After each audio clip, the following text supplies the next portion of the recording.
going on, guys? It's Brian again with Brian's Beverage Corner, and today we are changing things up a little bit. The last two episodes have been a lot of odes to certain breweries. We did Kona a couple weeks ago, and then we did Russian River. I'd like to thank them because they obviously make really good beer, and it's something that should be appreciated, and something that I like to, and we'll do more in the future. It's just this week I decided to come back with something a little bit different. Go back to kind of the old way, pick a topic or something like that, pick some beers that fall under that topic and discuss them and whatnot. So today we're going to talk about stronger beers and what the draw is to them, why people like them, how they get made, like what makes them different. I also realized I forgot my bottle opener, so I'm going to use my table if it'll even work. There we go. Do not recommend doing that because it will ruin your table. So the first beer we have today. So I did kind of pick some that are kind of closer to the normal aspect of a higher ABV beer, like basic IPAs that just have a little stronger than your average look, stronger than your average taste. And then at the end of the episode, we're going to hit one that's like super strong, one that is like definitely higher than anything you're going to normally find in a store. So the first one we're going to do today is Lagunitas Hop Stupid Ale. And so Lagunitas out of, let's see, where's the Petaluma, California. So we've done a lot of their beers before. I know we've done their Dark Swan. We did their Waldo Special Ale, which is actually a strong ale as well. That beer comes in at I think it was 12%. I've had a lot of their beers. I've had a lot of different products from them. So I've never had this one, and this one I've seen a lot in the last couple of years. So I'm surprised I've never tried it. Usually it comes in these bigger bottles. I think that's probably why. But it is classified as an American Imperial IPA, coming in at 8%. So like I said, not super crazy. We've done a lot of beers that are stronger than it. We've done beers that are weaker than it. You come up, you see that nice copper color starting to form, which is great. Ooh, that smells really good, actually. I like that. What I do like about Lagunitas is on every bottle, it tells a story, although I don't see one on this one. Oh, the story's on the side. That's why. All right, so let me read this real quick because these are cool. Clean this mess up or else we'll all end up in jail. Those test tubes and the scale. Just get them all out of here. He was referring to the complex supercritical CO2 hop extraction equipment set up on the table in the lab across the brew house. Hop extracts are for the big brewers, he thought, suitable only for crummy, substandard, and barely passable industrial lagers. Not the subtle and elegant craft beer made here, but wrong he was. The new brewer does not skew any possible inputs. In this case, the extract will replace the mountains of hop vegetative material in the kettle, thus creating cleaner hop flavors and preventing the otherwise spinach-like mess of a kettle full of super-hopped wort from clogging up a pump or worse. The sensuous honey-like amber ooze was administered intravenously to the wort kettle, and the sacrament was complete. Another kettle hop stupid is once again rise from the fermented high. So I think that's cool that they always have a story, like a little story for every bottle. It's usually around the label for the regular bottles, but this one was on the side, probably because it's one of the bigger bottles. So let's give this a taste. Like I said, 8%, so it's going to be a little bit higher than your average. It's very clean. That's a very clean taste. I like that. It's very smooth. The IBUs are kind of low on this one. The ratings were high. So Beer Advocate scored it at a 4.21, which is really, really good at a 5, and the Pro score is 94. So people that have tested this and rated it professionally tend to give it a higher class rating, which is awesome. Now, for the way it tastes, this is like a one and done beer for me. I would probably have one and then move on to something different, only because you can't, this is not a quantity beer.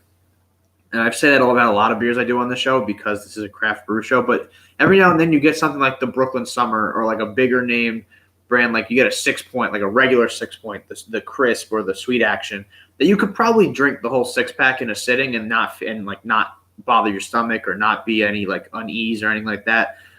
But this is the kind of beer that you got to enjoy yourself with. You got to pour it, sip it, enjoy the day, hang out with people, share it, because I mean this is a big beer. So, you definitely want to make sure that, you're not over drinking or anything like that. So this is like a shareable size beer coming in at a pint. But now let's actually talk about the high ABV. So what classifies as a high ABV? That's a very opinionated question because some people may find higher ABV beers more enjoyable for them, and that's why they do it. Other people may not, and think that a 5% beer is too much because that's just the way they drink. So to me, a higher ABV starts at 8%. Once you hit 8%, you're kind of going a little bit further down the rabbit hole, and you're hitting those more heavier IPAs, higher IBUs usually because they're using different hops in it as well. And I wrote down like a little bit about like how they get these beers so high, like such high ABV. And basically the ABV indicates so just for a little bit about ABV, it indicates how much total volume of liquid in beer is made up of alcohol. So your average beer, so your Bud Light, stuff like that, is about 4%, 4 to 5%. That's the average. Anything more than that is like, in layman's terms, is considered higher ABV. To me, I believe 8% for your standard beer is considered high. So the next beer we're doing, and I'm surprised we've never done another beers by them in the past, is New Belgium's Voodoo Ranger, but we're doing the Imperial one.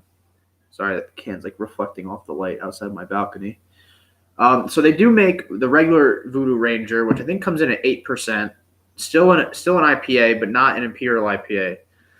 This one comes in at 9%, and then they have the Voodoo Haze, they have the Voodoo Summer, they have a lot of different ones. So basically what happens is during the fermentation process, the yeast will eat all the sugar and it made up from the malted grains, and it basically will produce alcohol and CO2.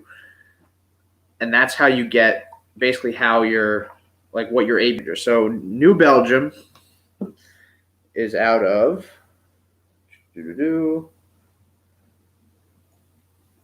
Asheville, North Carolina. That's where it says that this one was New Belgium Brewing from Fort Collins Company in Asheville, North Carolina.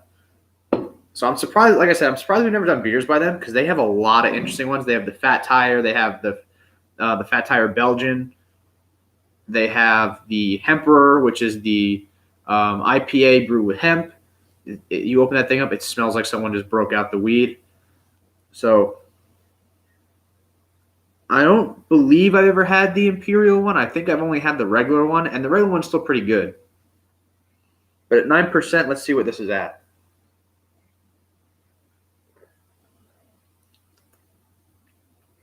Let me see.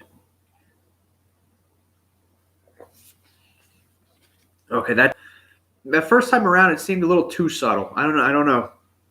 I feel like it didn't hit as hard as it should have, and I took another sip, and I got a very big palate of the hops and the little bit of the citrus that goes into it. So this beer came in at 3.86, so still a great score on Beer Advocate, and it was rated at an 87. So it definitely better than your average, like a standard. Like this is what's going on. But I don't know, something about this. I feel like I'm missing something. I don't know if it's not its usual. It does come in 6-pack cans, I've noticed, and usually it comes in 6-pack bottles. I think I should have got the bottles. But I don't know. There's something about this that's just not tasting right to me. I don't know if it's just an old can or just, I don't know. I do like the design, though. I do love the It's on all of them. So the regular Voodoo Ranger has the skeleton and almost like a Boy Scout like a Scoutmaster costume with like the hat and everything like that. This one he comes in as like the pilot, and I know some of the other ones they dress him up differently depending on which beer they're doing. But so how do you get a strong beer? Basically, I explained how it happens or how the ABV style of it works. Basically, to make it stronger, you just add more sugar. If the yeast has more sugar to eat, the more alcohol it'll produce. So that's why. So that's when you get into like the double-digit beers and stuff like that. But then as you get higher and higher, obviously the carbonation gets lower, and you start getting more barley wine style. I know we did Sierra Nevada's Bigfoot, which was their barley wine style ale. That came in at like 10 or 11%, and it's not as bubbly. It's very like I don't want to say fruity, but it has more that like spice, that fruit, that more like wine flavor. It's more leaning towards something not your generic beer, and that's why it's still classified under beer because it's barley wine's an ale style. It's just not your IPA. It's not your lager or stuff like that. The last beer we're doing today is an interesting one, and I'm surprised. And after doing the research, I was surprised I even found this. So we're doing a beer called. It's from Dogfish Head out of Milton, Delaware, if I'm not mistaken. Yeah, from Milton, Delaware. It's called 20 Higher Math. So this beer was made for their 20th anniversary, which from my recollection was from 2000, which was in 2015. So this is probably a really old beer that I found, and to get it at a decent price, I think I paid $10.99 for this bottle. That's really good. Let's see if I can open this without ruining my table. There we go. So we've done a lot of Dogfish Head beers as well. I know we did. Before I came back to California, we did the 120 minute with Ed. I believe we did one of their like strawberry kiwi beers. It was like one of their music festival beers. But I always talk about like the yellow cap, the warning cap. That basically, if you see that means that the beer is a very, very high ABV. Now, nothing compares to what the world's strongest beer is, and I will do that beer on the show. I have to figure out how to get it though. So the strongest beer in the world right now is made by a brewery called Brewmeister out of, I believe, Austria? And they have the two strongest beers in the world. The first one coming in at 65%, which is stronger than like liquor, like most liquors, is called Armageddon. And that's same size, 12-ounce bottle, but it's 65% ABV. Like like just the concept of that is insane. And I would love, and when I do that episode and when I do figure out how to get those beers, I'm going to go super in depth on how they make it like that. The next beer they did, which is now the strongest beer in the world, is Snake Venom, coming in at 67.5%. And I don't know if there's a point at which it just stops, it just doesn't go any higher because there's not much left you can do with it. So basically, to get a higher ABV, you add more sugar, you add honey, stuff like that, something sweet to give it that. What's up, Eric? To give it more ABV so that the yeast produces more alcohol. But so there wasn't a lot on this one, and I think it was because it was a limited edition and they only made it for a year. So the fact that I found it is astounding. I know if you go on certain websites you can buy it, you can like bid to get the bottles. But so this beer, they averaged it, and it's on their website, on the Dogfish Head website. When you look up the name, they average this beer at 17%, which is super, super high. This is a golden ale brewed with chocolate and sour cherry juice. So they literally called it on the website like a liquid birthday cake. So we're going to test that theory out. But I couldn't find on Beer Advocate this beer. I had to do some extra research, and Beer Connoisseur, which is a magazine, did a professional score on this. And they scored it at 90, which obviously means it's an upper echelon beer. So let me clean this out real quick before I move on, because I don't want this one getting ruined, especially if it's that impressive and that rare to find. The fact that I found this. So when I did Russian River, I found all the beers at a place called South Bay Liquor in Chula Vista. The guy was really cool. He has a lot of interesting items, not like stuff you won't normally find at a regular liquor store or like a regular beer shop. Like this guy's got a lot of interesting stuff. And that's when I found this. I'd never seen it before, but I saw the yellow cap and I saw the price. And I remember seeing this online on auction. So I said, I'm picking this up. I don't care how much it costs. So that's why I picked it. So let's see how this comes out. I want to pour this on camera just so we can see this. So they said golden ale, but as you could see, it's not. I don't know why I should not have poured that much. Ooh, wow, that's potent. So as you can see, this comes out almost like a brown ale color, like a red ale to a brown ale color. And I can smell it. And I don't even think I'm going to finish this on camera because, oh Jesus, that is potent.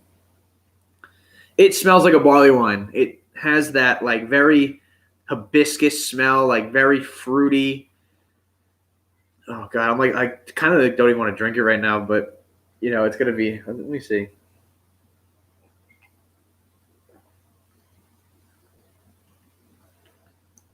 That's a very deep cherry taste. Wow. Okay, that's an instant hitter. That is an instant hitter. What I mean by that is like that flavor, that all that alcohol, it hits you right up front. This beer does not fuck around. You definitely have to sip that beer. Oh my God. It's also very thick, very malty. Eric, basically like almost the cherry coca beers. Like that is ridiculously sweet. That is crazy strong. I can literally feel it already. And I just ate lunch like 20 minutes before the show. But if I had to give it a score out of 5, let me taste it one more time. I don't know. I've been known to like a lot of strong beers, but this one hits like really hard. I'd have to give it like for what it is, 90 is a great score. 90 is a great score for anything. I would not rate it that high, only because I feel like the average beer drinker is not going to want this. This is for someone that's going to – now, this is also bottle aged for years. If this strictly only came out in 2015 – or 2016, whatever year this came out, this has also been sitting on a shelf for years and years on end, which means that it probably raised the ABV maybe like 1 or 2%, depending on how long ago. So that means this thing. So if that theory is true, that means this comes out at 18 to 19%. Now at that point, you're literally drinking juice. You can see there's barely any bubbles. You can see a couple. I'm trying to see if I can get them on the camera. There are a couple, but it's not carbonated. It's not super carbonated. So you're not going to get a light flavor like you are from, you know, a lager or like a golden ale, something that's like 4 to 5%. This is going to punch you square in the teeth.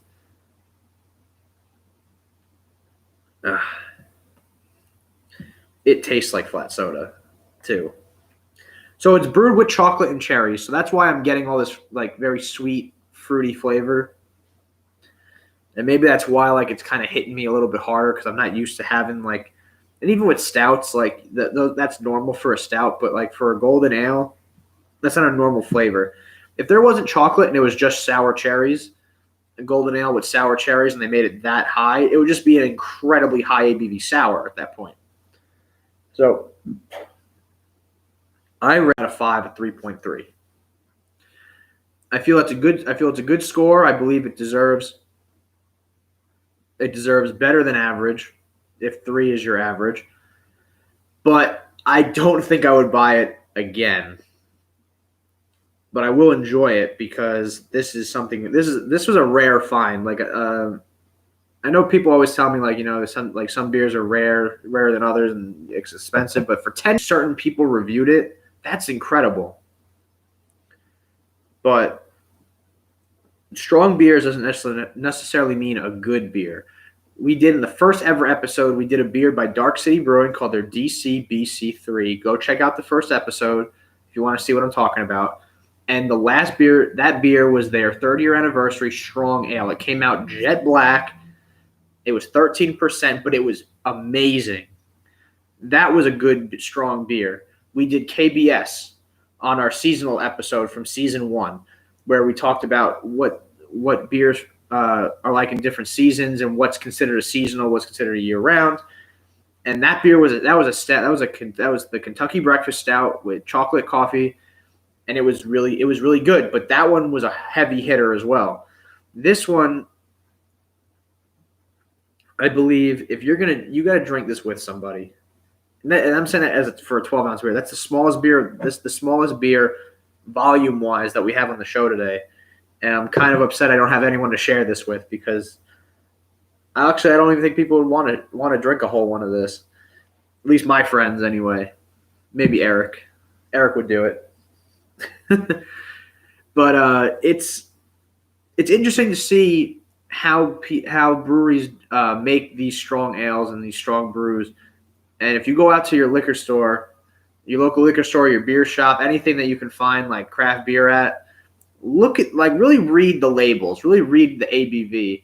And then if you really, and like try, like, go up progressively. Don't buy like a 19-20% beer just because, oh, they're strong. Like, I've had Fruitful Fort by Dogfish Head, and I thought I was going to be able to take that like a champ, and I drank it with Jimmy and Ty. For those of you that are fans of bike entertainment, know who Jimmy and Ty is, who they are. And basically, we were at Jimmy's beach house. I drank it and immediately got punched in the face by the alcohol, because although it was super fruity, it was super, super strong. And I wound up not being able to – that was the only thing I drank that night, because my stomach literally became like knotted from how strong that was.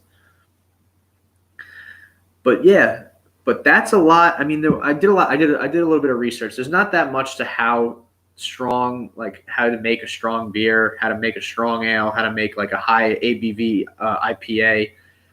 So I apologize that this episode wasn't as much informational as it was opinionated, because this is basically just my opinion on higher ABV beers. And like I said, I know I really didn't pick super, super strong everything. Like, I tried to keep it relatively normal. The place I went to this time around, not necessarily a craft beer place, so my options were limited when I went to go purchase it. Next week, however, we'll be able to go more in depth, and I think next week I'm going to do an ode to Stone, because their Enjoy By July 4th just came out. I saw it at the supermarket yesterday, and I immediately bought it. So I'm excited to try it, because I always review the Enjoy Buys.